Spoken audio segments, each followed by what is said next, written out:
Bonjour, je m'appelle Chouchane Bacon et je vous souhaite la bienvenue aux Nouvelles nationales de la PTN. Les corps de police dans plusieurs communautés autochtones au Québec souffrent de sous-financement. APTN a visité un poste de police pour observer ce sous-financement chez les Atikamekw de Wemotaci. Voici ce que j'ai préparé pour vous.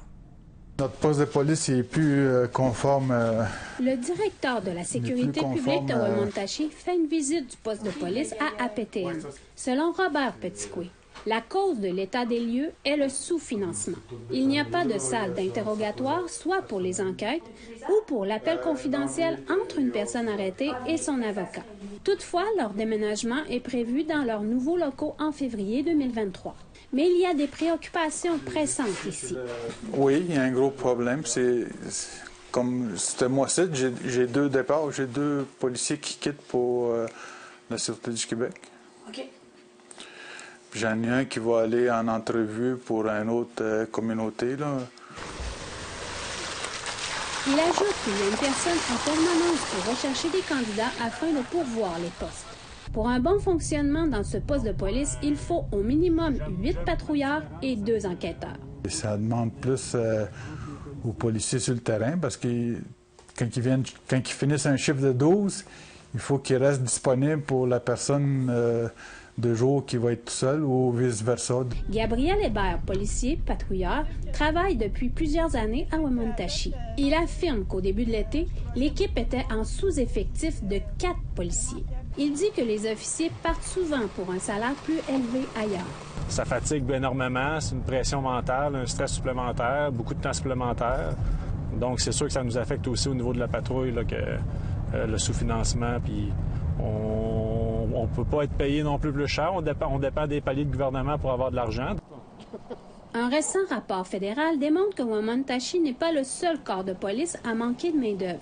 Les forces de police des Premières Nations à travers le Canada disent que beaucoup de problèmes sont dus à un modèle de financement qui est insuffisant pour appuyer les services de police des Premières Nations.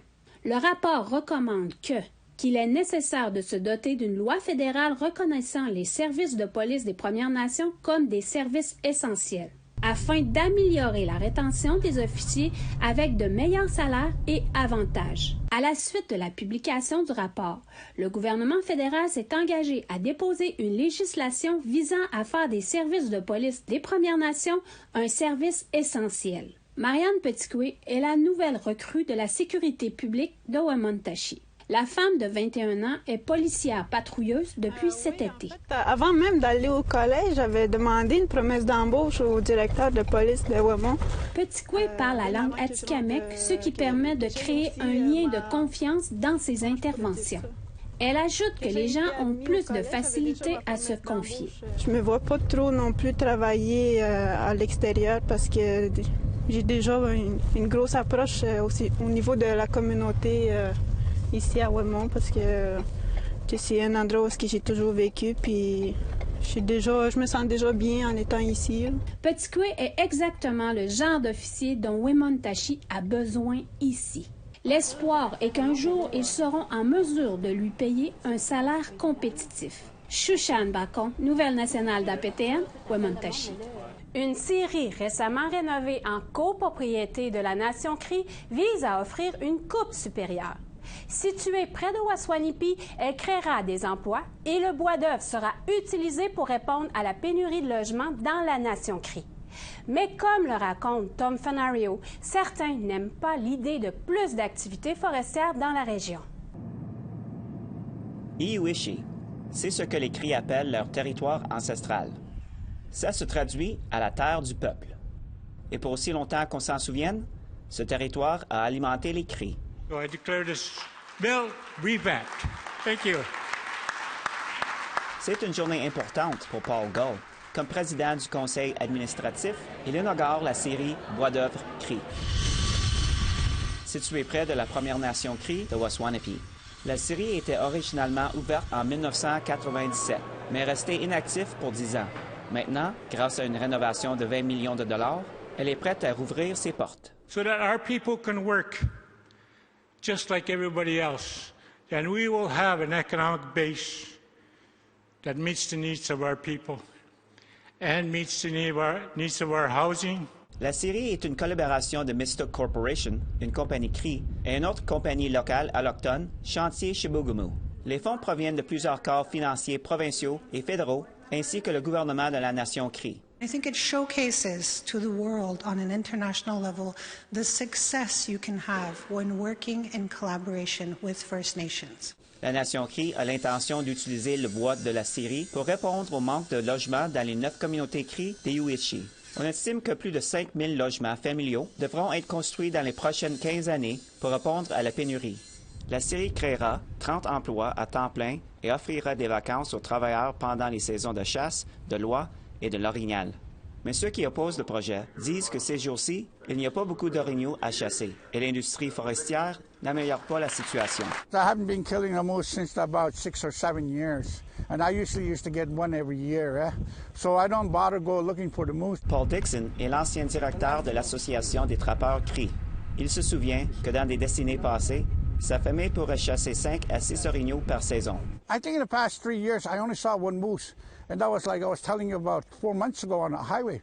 En octobre, le gouvernement de la nation Cree et Québec ont décidé d'arrêter la chasse sportive de l'orignal dans les environs de Waswanipi à cause du déclin des populations d'orignaux. One of the priorities for Cree Nation is to ensure that our development is not only beneficial to creating employment in the territory, but also respectful of the Cree way of life. La nation Cree et Mistook Corporation disent que les maîtres trappeurs, un titre donné à ceux qui s'occupent de leur ligne de trappe familiale, seront consultés au sujet de quand et où le bois peut être coupé. The reality now is we have to give something back to the youth because we're not all going to be hunters, fishers, and trappers.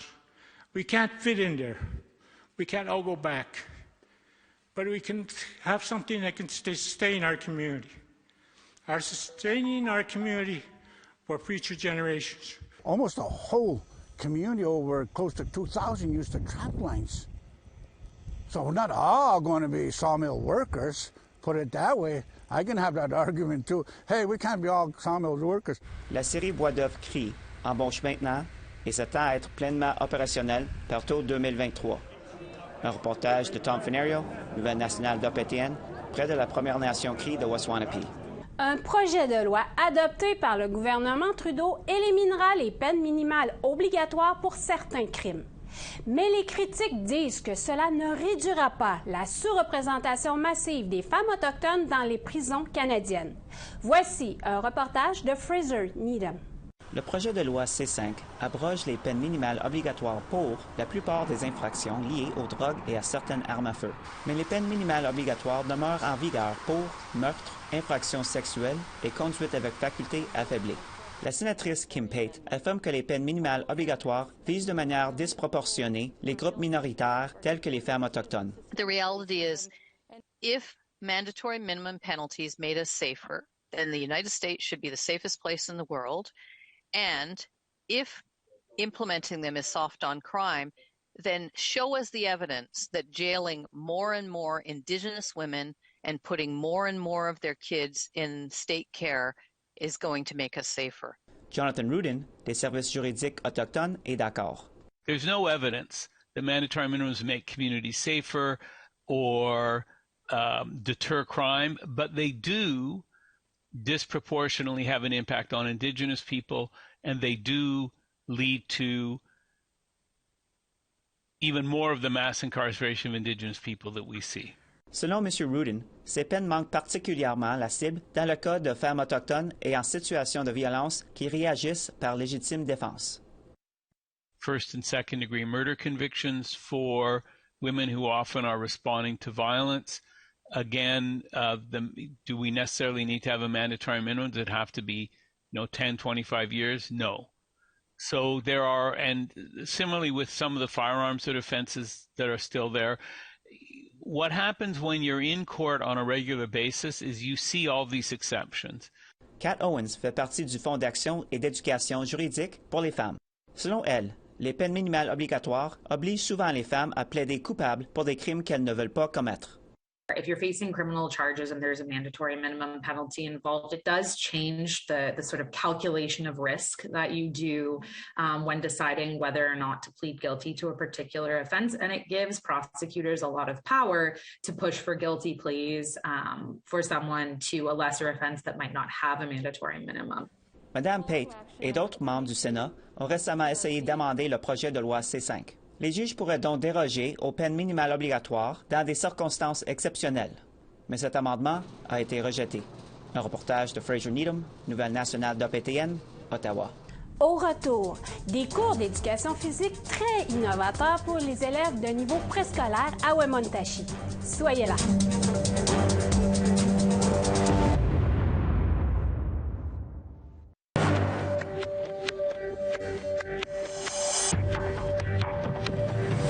Bienvenue aux Nouvelles nationales d'APTN. Les proches d'un père de famille Mohawk d'Akwesasne croyaient savoir où il avait été enterré il y a 26 ans. Ils ont donc été très surpris lorsqu'ils ont appris que son cercueil avait été trouvé dans un tout autre endroit il y a quelques mois. Maintenant, ils veulent obtenir des réponses. Voici un reportage d'Annette Francis. Marianne Jackson a enterré son père il y a 26 ans. Or, l'été dernier, son cercueil a été retrouvé à environ 75 mètres de l'endroit où il avait été initialement enterré. I just keep visualizing it, you know, and it haunts me. I know that he's at rest regardless. Jackson indique où le cercueil partiellement enterré de son père a été retrouvé à la mi-août au cimetière St. Lawrence. They had a cleanup crew come in, and he was underneath rubble. God. The Donaldson Funeral Home said that they believe he was there for several years, at least 2.5 years, before he was found. Oh my God. His initial burial site is over that way, behind the opposite side of that. Au début, la police d'Akwesasne ne connaissait pas l'identité de la personne qui se trouvait dans le cercueil. Elle a affiché l'information sur Facebook afin de demander de l'aide pour identifier les restes. They believed his name was Alfred. They described my father to a T, that they buried in September, and my father died in September. He was 65. The only thing they didn't have was the year, but according to the Donaldson's Funeral Home, I believe, they estimated his years to be 65. Son père s'appelait Alfred Peters et avait à peu près cet âge. Jackson et d'autres membres de sa famille ont rencontré la police d'Akwesasne. We all agreed that it is him, but there's still the circumstances, like why? And it's all on the police, like, you know, somebody's got to be accountable for this kind of garbage. It shouldn't even be happening. Selon l'agente Leanne O'Brien, l'enquête est en cours.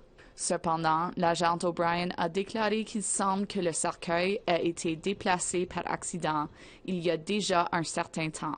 Jackson admet qu'il n'y avait pas de pierre tombale ni de marqueur sur la tombe de son père. Even if he didn't have a marker, that's no excuse for that happening. Pour l'instant, Jackson tentera de garder de meilleurs souvenirs de son père. He was a basket maker. He pounded logs, and he came back here probably about 10, 15 years before he passed away. He was in Syracuse.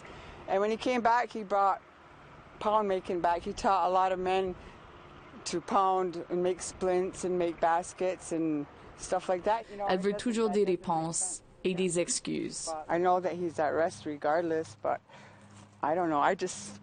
Someone has to take accountability. Like, you know, at least say, we're sorry this happened. Selon l'agente O'Brien, il n'y a pas de gardien désigné pour le cimetière. APTN a communiqué avec le cimetière St. Lawrence à plusieurs reprises pour obtenir des commentaires, mais n'a pas reçu de réponse. Entre-temps, Alfred Peters a été enterré de nouveau, mais dans une autre partie du cimetière. Un reportage d'Annette Francis, Nouvelle nationale d'APTN, territoire Mohawk d'Akwesasne. Les communautés autochtones cherchent à sauvegarder la culture et la langue sur leur territoire respectif. Les écoles innovent à leur manière la promotion de la langue et de la culture chez leurs élèves. À Wemotaci, il y a des cours d'éducation physique innovateurs pour transmettre la culture atikamekw aux élèves de niveau préscolaire, tout en les faisant bouger. Voici ce que j'ai préparé pour vous. Je fais comme à l'habitude, c'est ça? OK. Je fais comme à l'habitude, c'est ça? OK. La musique n'a pas encore débuté que les enfants veulent déjà danser dans le cours de danse de powwow à l'école primaire Siskiyou. Ce cours est offert aux élèves du préscolaire dans la communauté atikamekw de Wemotaci. Paul Fontaine est un Innu de Pessamit. Il donne des cours de danse de powwow depuis déjà 15 ans ici. Au tout début, c'était du pré-maternel. Puis on a monté jusqu'en 3e année. Puis éventuellement, avec toutes les récessions qu'il y a eu, on a été obligés de couper dans les cours. Puis fait que ça a diminué dans mon quota aussi. Fait que c'est pour ça que je suis tombé en prof d'éducation physique aussi. Alors que Fontaine a monté un programme conforme aux critères du ministère de l'Éducation pour des élèves du niveau préscolaire à la 6e année. Il aimerait que son cours soit offert dans toutes les communautés autochtones au Québec. Par ailleurs, Fontaine ajoute qu'il est toujours en attente de cette réponse du ministère de l'Éducation. C'était au niveau de la culture, la langue aussi, là. Avant, il n'existait pas là, les activités traditionnelles comme telles. Et je crois que, vu que le prof, l'enseignant aussi, c'est quelqu'un là, qui danse beaucoup. Puis là, il veut peut-être montrer à l'élève là, que tout le monde peut danser la danse, leur danse. Cette Innu de Pessamit enseigne avec l'aide de sa fille, Kelly Fontaine, afin de montrer aux filles ses pas de danse destinés aux femmes. De plus, elle amène un regard plus complet de l'apprentissage des jeunes élèves puisqu'ils sont évalués également. Chez les garçons, c'est tous les types de danse pour les hommes. Grass, fancy, hommes traditionnels. Pour les danses de cerceau, c'est plus ma fille aussi. Les différents styles de danse de powwow ne sont pas seulement que des pas de danse. Il y a un savoir plus grand qui s'exprime à travers les vibrations des tambours. Une reconnaissance du créateur et un respect envers tous les éléments de la création. D'où l'importance d'en faire des salutations enseignées à cette nouvelle génération. Oui, je suis tellement fier de ça que je suis résident ici, j'ai mon numéro de bande ici, je fais partie de la famille, je te dirais, j'ai les Atikamekw. Chouchane Bacon, nouvelle nationale d'APTN, Wemotaci. Après la pause, le retour de Wabogon-Mestacosho, militante Innu des Kwajit, de son séjour à la COP27 en Égypte. Restez là.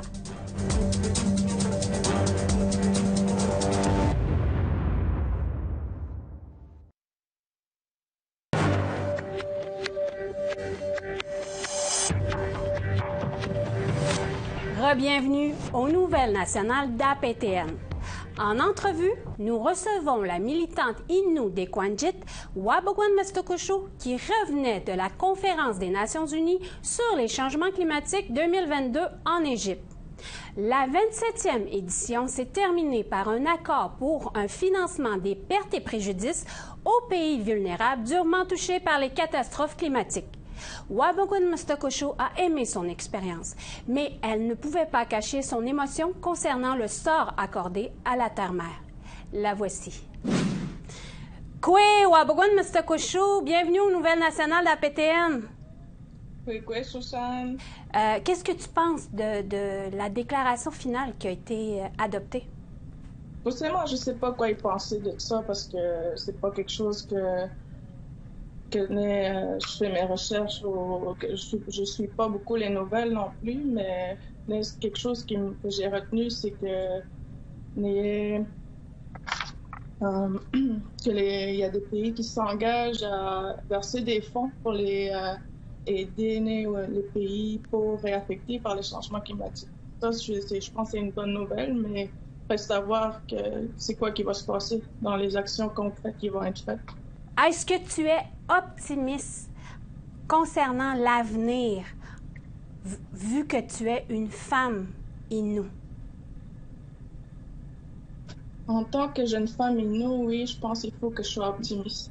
Il faut que j'ai beaucoup d'espoir. Je rêve beaucoup. Il y a vraiment des réels changements.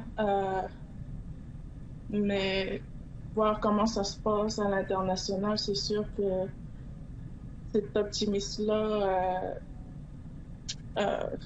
c'est dur. Pendant que j'étais là-bas, en préparant pour ma présentation, j'ai beaucoup pleuré. c'est dur, c'est fatigant, mais il faut garder espoir, il faut être optimiste. Je pense qu'il y a toujours espoir, puis que une opportunité qui va... tranquillement, ça arrive, puis que tranquillement, les peuples autochtones se lèvent, qu'il y a une résurgence. Et la jeunesse aussi veut un changement réel, concret, parce que la jeunesse, c'est l'avenir, c'est eux les leaders de demain, puis ils disent haut et fort qu'ils veulent un changement. Je suis optimiste par rapport à comment ça... La jeunesse, c'est la jeunesse qui me donne de l'optimisme. Comme autre question, est-ce que tu constates des phénomènes qui concernent les changements climatiques dans ta communauté chez vous?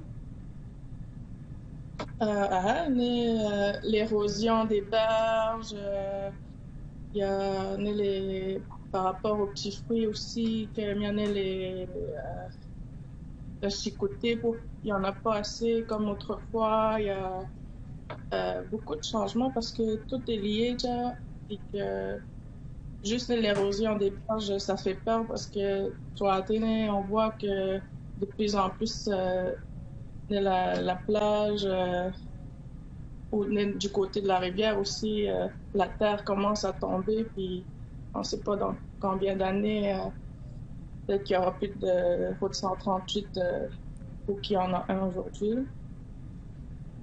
Puis, tu t'es essayé aux dernières élections provinciales avec Québec solidaire, Puis, en tant que femme aussi et ancienne candidate, maintenant, qu'est-ce que tu comptes faire comme action concrète? Moi, en tant que... j'ai envie... Je vais partager avec toi mes rêves. J'ai envie d'aller sur le territoire. J'ai envie de parcourir le chemin de nos ancêtres. J'ai envie de connaître la vie qu'ils ont vécue. Je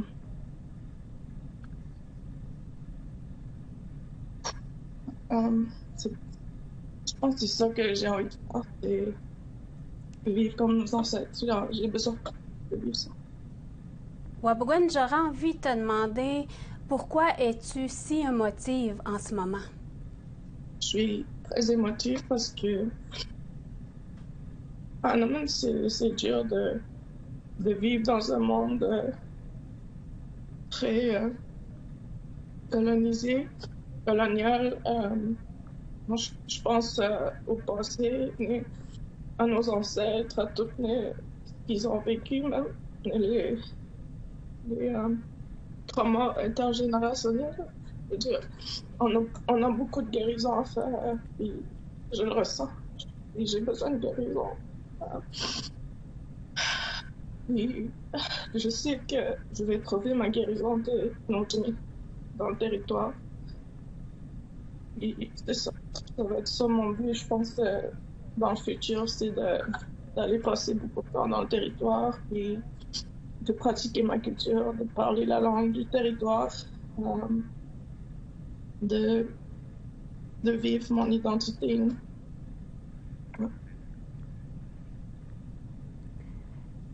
Chinishkamadan Wabouin, Bistakushu. C'est ce qui conclut le bulletin Nouvelles nationales d'APTN. Je m'appelle Shushan Bacon. Merci beaucoup d'avoir été des nôtres et à la semaine prochaine. Yamé Wenussi.